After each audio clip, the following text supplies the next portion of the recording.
السلام علیکم ورحمۃ اللہ وبرکاتہ۔ کل کی ویڈیو میں ہم نے پڑھا تھا کہ کس طرح سے اہل عرب کے اندر کچھ ایسی کوالٹیز تھیں جو انہیں باقی قوموں سے ممتاز کرتی تھیں، اور ان بہت ساری کوالٹیز میں سے کچھ کوالٹیز ہم پڑھ رہے تھے۔ ایک کوالٹی ہم نے کل پڑھ لی تھی اور باقی ہم آج کی ویڈیو میں انشاءاللہ کور کریں گے۔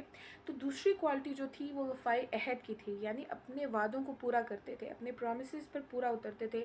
یہ بھی ایسی چیز ہے جو آج کے مسلمانوں میں بھی بہت کم جو ہے وہ پائی جاتی ہے، اور عہد کو ان کے نزدیک دین کی حیثیت حاصل تھی، جس سے وہ ہر حال میں چمٹے رہتے تھے، اور اس راہ میں اپنی اولاد کا خون، اپنا خون اور اپنے گھر بار کی تباہی تک کو کم سمجھتے تھے۔ یعنی وعدہ کو پورا کرنے کے لیے اگر انہیں اپنے اولاد کا قتل کرنا پڑتا، اپنے گھر بار کو تباہ کرنا پڑتا، تو اس سے بھی پیچھے نہیں ہٹتے تھے۔ تیسری ایسی کوالٹی ہے وہ ہے خودداری اور عزت نفس۔ اس پر قائم رہنا اور ظلم و جبر برداشت نہ کرنا، یہ بھی جاہلیت کے بہت خوبصورت اخلاق میں سے تھا۔ اس کا یہ نتیجہ تھا کہ ان کی شجاعت اور غیرت جو تھی وہ حد سے بڑھی ہوئی تھی۔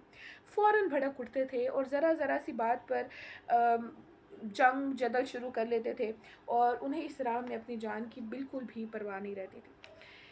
جو فورتھ کوالٹی ہے اہل عرب کی، جو کہ بہت خوبصورت ہے، وہ ہے عزائم کی تکمیل۔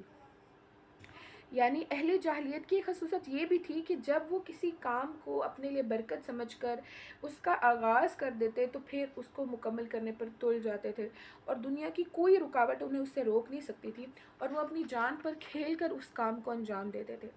جو ففتھ کوالٹی تھی وہ تھی حلم برداری اور سنجیدگی۔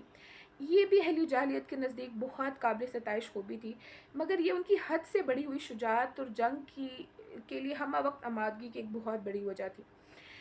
بہرحال جو سکستھ کوالٹی تھی وہ تھی سادگی۔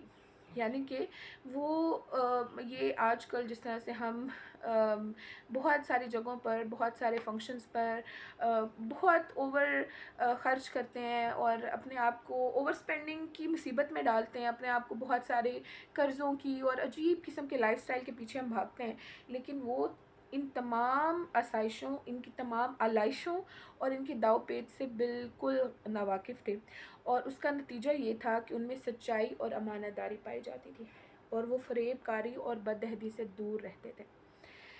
اب یہ اخلاق تو بہت اچھے تھے، لیکن کیونکہ یہ اخلاق اس طرح سے تھی کہ انہیں تراشا نہیں گیا تھا اور ان کو شیپ اپ نہیں کیا گیا تھا، اور جو بھی چیز حد سے بڑھ جائے وہ خطرناک ہوتی ہے، وہ بہتر نہیں ہوتی، تو اللہ سبحانہ و تعالیٰ نے اللہ کے نبی صلی اللہ علیہ وسلم کو بھیجا تاکہ ان اخلاق پر مزید کام کر کے اس کو شیپ اپ کیا جا سکے، اس کو انڈر کنٹرول لایا جا سکے، اور یہ وہ اوصاف تھے جو اسلام میں بھی بہت اہمیت رکھتے تھے، اور اسلام میں بھی ان پر بہت توجہ دی گئی ہے۔